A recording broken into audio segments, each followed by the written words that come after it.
আচ্ছা, তো আসুন কোরআনুল কারিমে আজকে আমি ছোট্ট নবীর জীবনের থেকে বা ওনার সিরাত থেকে আমরা ছোট্ট একটা কথা বলতে পারেন একটা কোশ্চেনের উত্তর দিব। আজকের আলোচনার টপিকটা থাকবে একটা কোশ্চেনের অ্যান্সার, এবং সেই কোশ্চেনটা কোরআনুল কারিম থেকে উত্থাপিত হবে, সেটার উত্তর দেব। আল্লাহ নবী সাল্লাল্লাহু আলাইহি ওয়াসাল্লাম অনেক গুণে গুণান্বিত ছিলেন, ঠিক কিনা? অনেক সিফাতে বিশেষণে তিনি বিশেষায়িত ছিলেন, ঠিক আছে?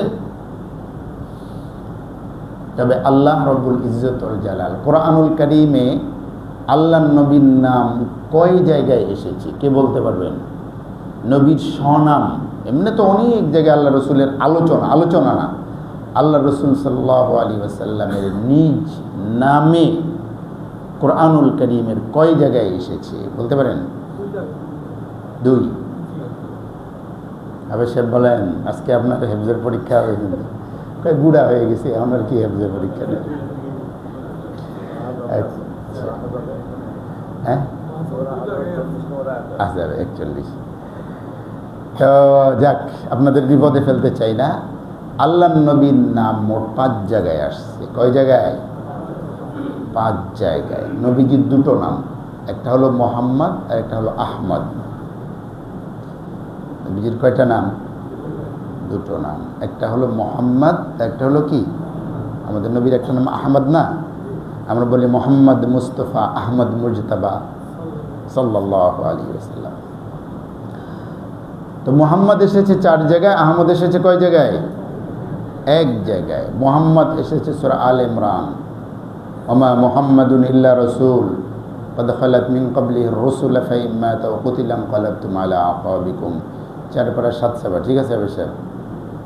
আচ্ছা, এরপরে এসেছে, এরপরে সূরা আহজাবের 40 না 41 নম্বর আয়াত হয়তো, মা কানা মুহাম্মাদুন 22 পারার 2য় পৃষ্ঠা, অবশ্যই আপনারা বলবেন, মা কানা মুহাম্মাদুন আবা আহাদিম মির রিজালিকুম ওয়ালাকিন রাসূলুল্লাহ ওয়া খাতামান নাবিয়্যিন ওয়া কানাল্লাহু বিকুল্লি শাইইন আলিমা। এরপরে এসেছে সূরা মুহাম্মদ 26 পারার 6 নম্বর পৃষ্ঠায়, ওয়াল্লাযীনা আমানু ওয়া আমিলুস সালিহাত, আছে ওয়া আমানু বিমা নুযিলা আলা মুহাম্মদ, আমানু বিমা নুযিলা আলা মুহাম্মদ, যারা ঈমান এনেছে, সৎ কাজ করেছে এবং কি করেছে? মুহাম্মাদের উপরে যা নাজিল হয়েছে সেটাকে বিশ্বাস করেছে। আর এই একই পারায় 26 পারায় সূরা ফাতাহ, ইন্না ফাতাহনা লাকা ফাতাহ মুবিনা, এইটার একেবারে শেষ আয়াতে এসেছে মুহাম্মাদুর রাসূলুল্লাহ আল্লাযীনা মাআহু ওয়াশিদ্দাউ আলাল কুফার, এই 4 জায়গায় মুহাম্মদ এসেছে। আর আহমদ এসেছে সূরা সফ, হযরত ঈসা আলাইহিস সালাতু ওয়াস সালামের কথা যেখানে এসেছে, সেখানে এসেছে ইয়াতি মিন বা'দি ইসমুহু আহমদ, আমার পরে একজন নবী আসবেন, ইসমুহু, যার নাম হবে আহমদ, যার নাম কি? আহমদ, ঠিক আছে? তো নবীজির নাম মুহাম্মদ 4 জায়গায় আসছে, আহমদ আসছে কয় জায়গায়? 1 জায়গায়, ঠিক আছে? তো অফিস সামাই আহমদ, আসমানওয়ালাদের কাছে তিনি আহমদ হিসেবে বেশি পরিচিত, জমিনওয়ালাদের কাছে তিনি মুহাম্মদ হিসেবে পরিচিত, ঠিক আছে? প্রিয় হাজিরিন, আসুন কোরআনুল কারিমে যে 4 জায়গায় আল্লাহ নবীর নাম উল্লেখ করা হয়েছে, এই 4 জায়গায় আল্লাহ নবী বা মুহাম্মদকে কিসের পরিচয়ে পরিচিত করা হয়েছে? রাসূল হিসেবে। কে বললেন? আপনার একটা ধন্যবাদ দেওয়া দরকার। মুহাম্মদকে 4 জায়গায় পরিচিত করানো হয় নাই যে মুহাম্মদ তিনি একজন ভালো শাসক, মুহাম্মদ তিনি একজন আদর্শবান পিতা। আদর্শবান পিতা তো ছিলেন আল্লাহ নবী, ঠিক কিনা? তিনি একজন ভালো শাসক ছিলেন, উত্তম আদর্শবান শাসক ছিলেন তো। আল্লাহ নবী সাল্লাল্লাহু আলাইহি ওয়াসাল্লাম চিফ জাস্টিস, বিচারপতি ছিলেন। আল্লাহ নবী সাল্লাল্লাহু আলাইহি ওয়াসাল্লাম কমান্ডার ছিলেন, সেনাপতি, যুদ্ধের সেনাপতি ছিলেন তো, হ্যাঁ? আল্লাহ নবী সাল্লাল্লাহু আলাইহি ওয়াসাল্লাম পারিবারিক জীবনে স্ত্রীদের জন্য এক আদর্শবান স্বামী ছিলেন। তো তিনি সঙ্গীদের মধ্যে ছিলেন ভালো একজন সঙ্গী, বড়দের জন্য ছিলেন অনুকরণীয়, মানে ছোটদের জন্য ছিলেন অনুকরণীয়। আর বড়দেরকে তো তিনি কি পরিমাণ সম্মান করেছেন সেটা দেখলেই বোঝা যায়, তাই না? এমনকি ওনার দুধমা হালিমা সাদিয়া যখন এসেছেন তখন ওনার গায়ের চাদর বিছিয়ে দিয়েছেন বা পাগড়ি বিছিয়ে দিয়েছেন তার সামনে, এত সম্মান তিনি দেখিয়েছেন। বর্ণিত রয়েছে একজন দাসী, আব্দুল্লাহর ঘরের যে দাসী উম্মে আইমান, উম্মে আইমান আল্লাহ রসুল সাল্লাল্লাহু আলাইহি ওয়াসাল্লামকে কোলে করে মানুষ করেছেন। উম্মে আইমানের বয়স তখন বেশি ছিল না, কিশোরী আল্লাহ নবী হয়েছে।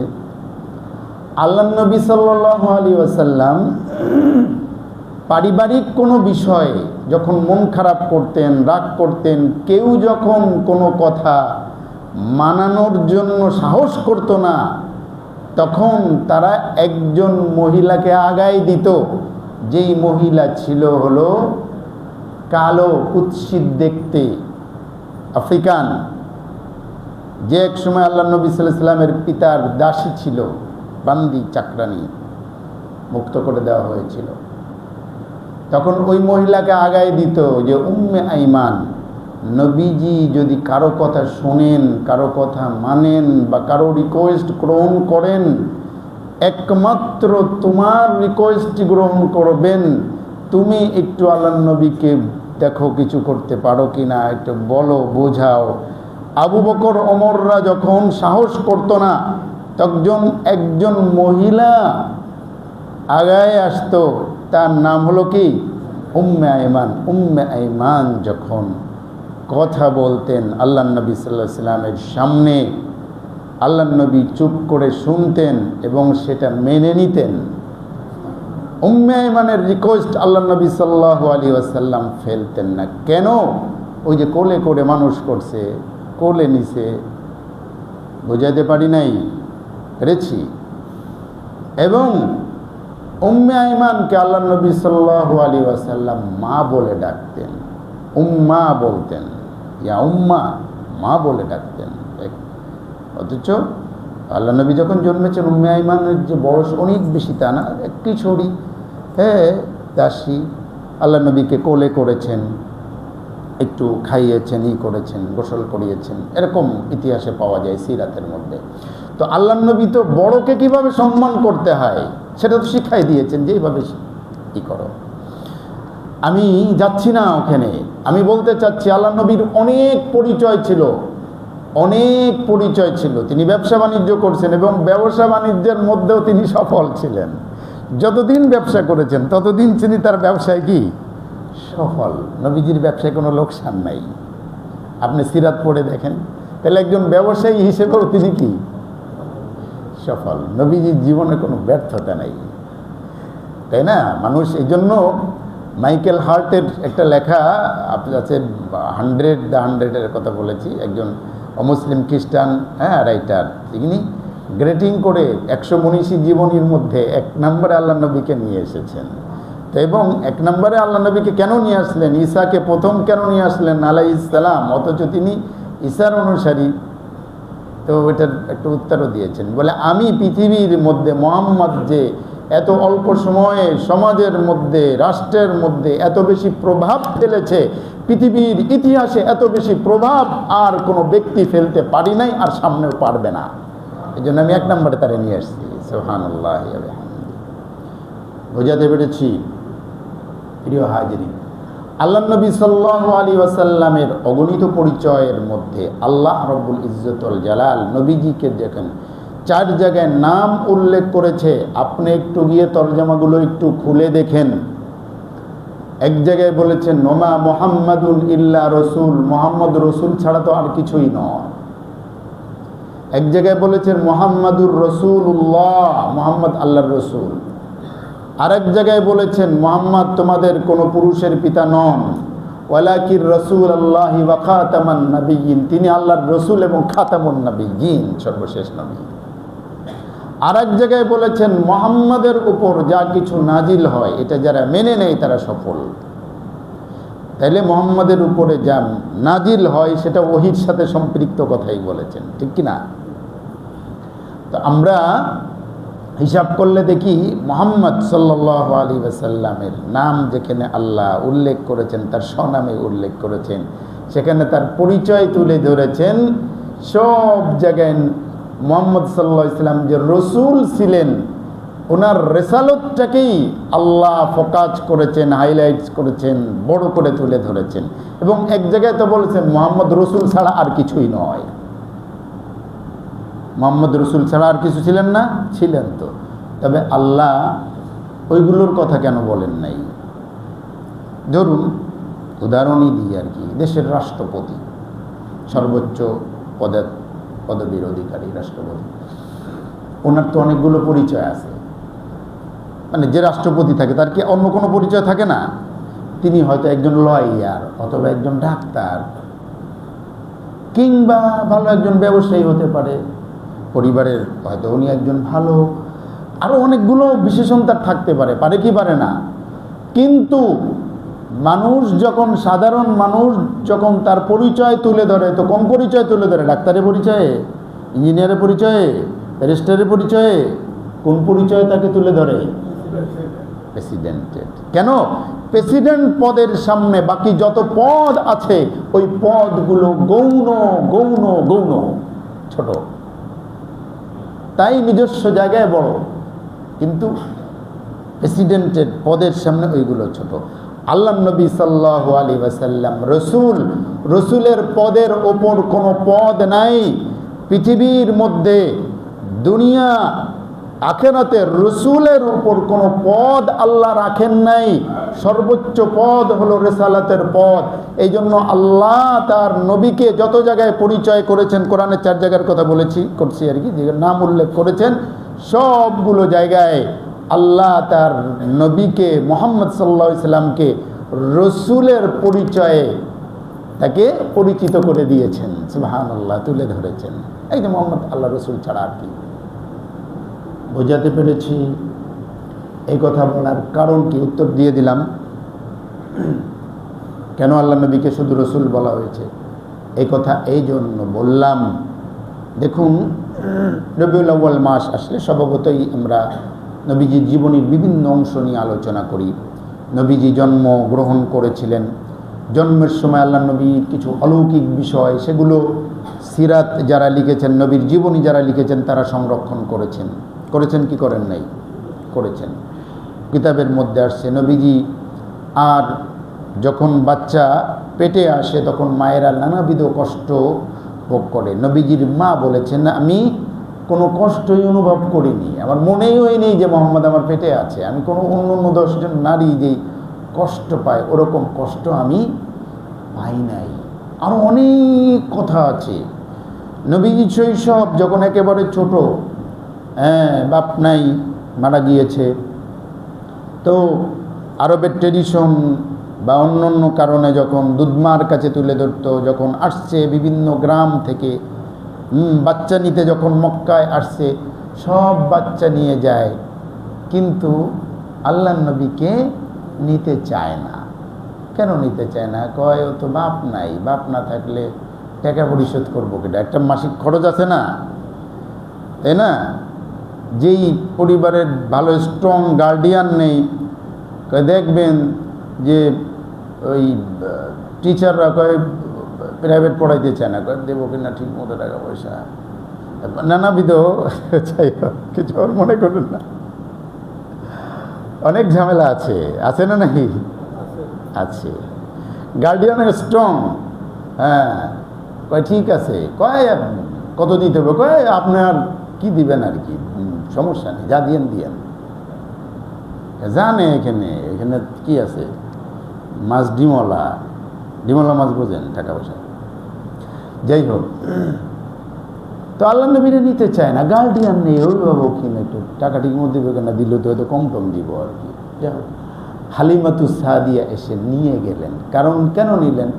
কারণ হালিমাতুস সাদিয়া অন্য বাচ্চাদেরকে দেয় নাই এই মহিলারে, এ নিজেই শুকনা, এ কী খাওয়াইবো বাচ্চারা, কীভাবে মানুষ করবো, আসছে তাই না, আসার পরে দেখছে যে উঠে আসছে এইটা বঙ্গুরু, এই মহিলা কি বাচ্চা লালন পালন করবে।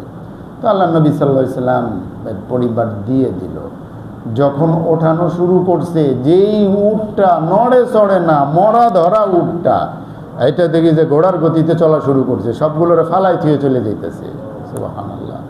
বকরির পালে দুধ ভর্তি। এমনকি বর্ণিত রয়েছে খোদ হালিমাতুস সাদিয়া রাদিয়াল্লাহু তাআলা আনহা, তার শরীর সুস্থতা আগের তুলনায় ফিটনেস বেড়ে গেল, এবং অনেক লোকজন মনে করেছিল যে সে নিজেই তো শুকনা, সে বাচ্চা নিয়ে খাওয়াইব কি, স্বাভাবিক ব্যাপার, কারণ ওই মহিলাই তো বাচ্চারে দুধ খাওয়ায়, যার আরেকটা বাচ্চা আছে, ঠিক না, তো নিজের বাচ্চা আরেকটা বাচ্চাকে কেমনে খাওয়াইব, তার নিজের বাচ্চা কিন্তু খাওয়াই। আল্লাহ নবী সাল্লাল্লাহু আলাইহি ওয়াসাল্লামকে যখন দিলেন হালিমাতুস সাদিয়া, শারীরিকভাবে আল্লাহ তাকে করলেন, বলে দুটো বাচ্চারে খাওয়ার পরেও দুধ থেকে যায়। আল্লাহু আকবার, নবীজির বরকত। তো এইগুলো তো আছে, এগুলো নবীর জীবনী, এগুলো আলোচনা করলে বরকত আছে না নেই? আছে, নিজস্ব জায়গায় আছে। কিন্তু কথা হলো, নবী করিম সাল্লাল্লাহু আলাইহি ওয়াসাল্লাম জন্মেছিলেন, নবীজি কত সৌন্দর্য নিয়ে জন্মেছেন। নবীজির পা থেকে মাথা পর্যন্ত একেবারে সাহাবীরা নিখুঁত বর্ণনা দিয়েছেন। ভ্রুটা কেমন ছিল, কপালটা কেমন ছিল, নাকটা কতটুকু উঁচু ছিল, হ্যাঁ, নবীজির বুকে কতটুকু পশম ছিল, হাতটা কত লম্বা ছিল, হ্যাঁ, তারপরে হলো আপনার নবীজির মানে হাত এবং পায়ের যে মাংস এগুলো একটা মাংসল ছিল একটু, তাই না, হালকা এখানে একটু মাংসল থাকতে দেখতে সুন্দর দেখা যায়। এইগুলো, অথচ আল্লাহ রাসূল সাল্লাল্লাহু আলাইহি ওয়াসাল্লামের পেট মোটা ছিল না, হ্যাঁ, কিন্তু হাত পায়ে বেশ পুরো গোশত, হ্যাঁ, মাংসল ছিল, ঠিক আছে। এই সমস্ত বিষয় একেবারে নিখুঁত বর্ণনা দেওয়া হয়েছে, নিখুঁত, একেবারে নিখুঁত। শামায়েলে তিরমিজির একটা কিতাব আছে, শামায়েল নবীর মানে সিরত সুরত নিয়ে, সিরত, এখানে স্পষ্ট বর্ণনা দেওয়া হয়েছে, কতটুকু লম্বা ছিল, এগুলো সব, চলতেন যখন চলার গতিটা কেমন ছিল, কত লম্বা পা ফেলতেন, হ্যাঁ, এগুলো নিখুঁতভাবে বর্ণনা দেওয়া হয়েছে, একটু বাড়ানো হয় না, একটু কমানো হয় নাই। সুবহানাল্লাহ। এগুলো আলোচনা করলে বরকত আছে না নেই? কিন্তু এগুলো কি রিসালতের সাথে সম্পৃক্ত? এগুলো কি রিসালতের সাথে সম্পৃক্ত না। এবং আল্লাহ নবী সাল্লাল্লাহু আলাইহি ওয়াসাল্লাম দেখতে সুন্দর, উনি আখলাকে সুন্দর ছিলেন, উনি সত্যবাদী ছিলেন, উনি বিশ্বস্ত ছিলেন, এবং যেদিন তিনি মক্কা থেকে মদিনায় চলে যান, সেদিনও তিনি বিশ্বস্ততা, আমানতদারির পরিচয় দিয়ে হযরত আলী রাদিয়াল্লাহু তাআলা আনহুকে সমস্ত আমানতগুলো বোঝাই দিয়ে গিয়েছিলেন, ঠিক কিনা? প্রিয় হাজিরিন, আমি বলতে চাচ্ছি এই সবগুলো ঠিক আছে, কিন্তু আমি আপনি চাইলে নবীর মতো সুন্দর হইতে পারবো? এটা কারো পক্ষে সম্ভব?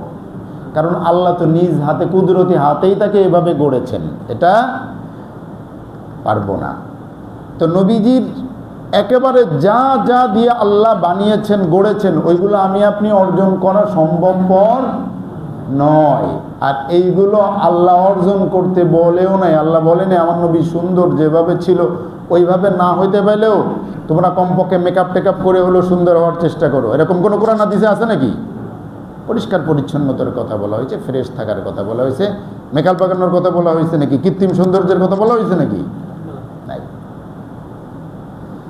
যেটা বলা হয়েছে ফলো করার কথা বলা হয়েছে, অনুসরণ করার কথা বলা হয়েছে, আল্লাহ নবী সাল্লাল্লাহু আলাইহি ওয়াসাল্লামকে অনুসরণ করতে বলা হয়েছে এজ এ রাসূল। আল্লাহ নবী সাল্লাল্লাহু আলাইহি ওয়াসাল্লামকে অনুসরণ করতে বলা হয়েছে, এই জন্য বলা হয়েছে মুহাম্মাদুর রাসূলুল্লাহ, মুহাম্মদ রসুল।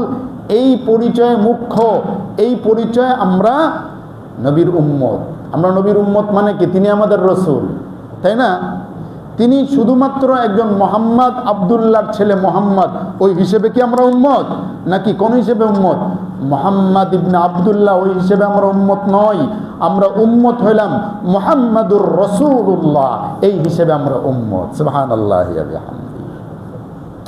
এই জন্য নবীজির একেবারে শুরু থেকে নিয়ে 40 বছর পর্যন্ত এই জীবনে নবী যা করেছেন, যা খেয়েছেন, যেভাবে চলেছেন, যদিও এই সময়টা তিনি উল্টাপাল্টা চলার কোনো প্রমাণ নাই, কোনো গুনাহ করেছেন এটার কোনো প্রমাণ নাই, কিন্তু তবু এই সময়ের এই 40 বছরের সময়ে জিন্দেগিতে নবীজি করিম সাল্লাল্লাহু আলাইহি সাল্লামের এই জীবনীর অংশ আলোচনা করলে ফজিলত আছে, মর্যাদা আছে, সব ঠিক আছে, কিন্তু এখানে অনুসরণ করতে বলা হয় নাই।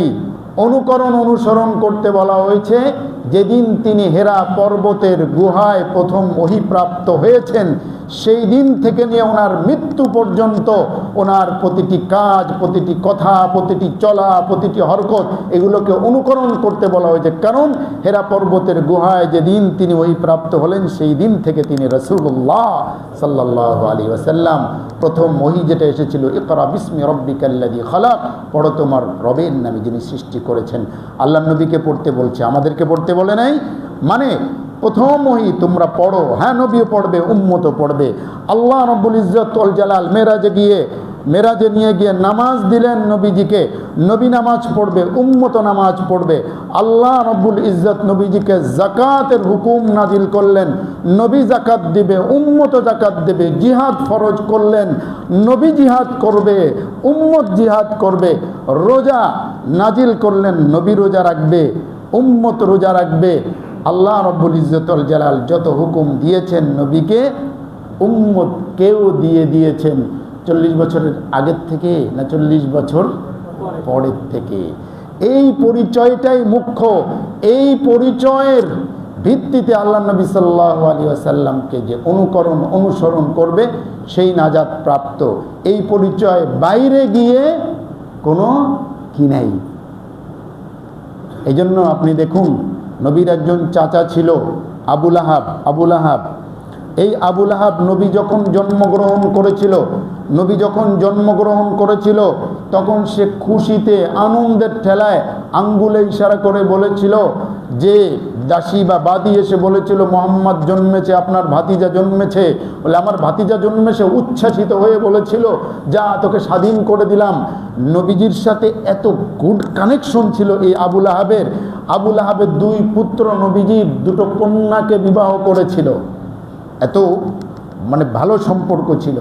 কিন্তু যখন আল্লাহ নবী যখন রাসূলুল্লাহ হিসেবে যখন প্রথম ফরমান যখন তিনি ঘোষণা করলেন পাহাড়ের উপরে দাঁড়িয়ে, তখন এই সর্বপ্রথম বিরোধিতা যে লোকটা করেছিল সে আর কেউ নয়, বুখারীর মধ্যে এসেছে, সে হলো এই আবুল আহাব। বলল, সারা দিন ধ্বংস করে দিলে মোহাম্মদ, তাব্বান লাকা সাইরাল আউম আলিহাদা জামাতানা, এই জন্যই কি আমাদেরকে তুমি জমা করেছো। ওই দিন থেকে নিয়ে সবচেয়ে বড় নিকৃষ্ট শত্রুতে পরিণত হয়ে গিয়েছিল এই আবুল আহাব। এবং ওর যে 2 ছেলে, আল্লাহ নবী 2 মেয়েকে বিবাহ করেছিল, প্রেশার ক্রিয়েট করিয়ে 2 ছেলেকে দিয়ে তালাক দেওয়াই ছিল। এবং এমন কোনো বিরোধিতা নাই যে বিরোধিতা আবুল আহাব করে নাই। আল্লাহ পাল্টা জবাব দিয়ে একটা গোটা সূরাই নাজিল করে দিলেন। আবু জেহেলের নামে কোনো সূরা নাই, হ্যাঁ, উতবা শাইবান নামে কোনো সূরা নাই, আছে নাকি? উতবা শাইবান নামে সরাসরি নিন্দা করা হয় নাই, নাম ধরে নিন্দা করা হয়েছে যেই কাফের, সে আর কেউ নয়, সে নবীজির ব্লাডের আবুল আহাব চাচা। কেন? নবীজির রেসালতের এবং নবুয়তের বিরোধিতা করেছিল সর্বপ্রথম। এই জন্য আল্লাহ ওর নামেই একটা সূরা নাজিল করে দিয়েছেন। আল্লাহ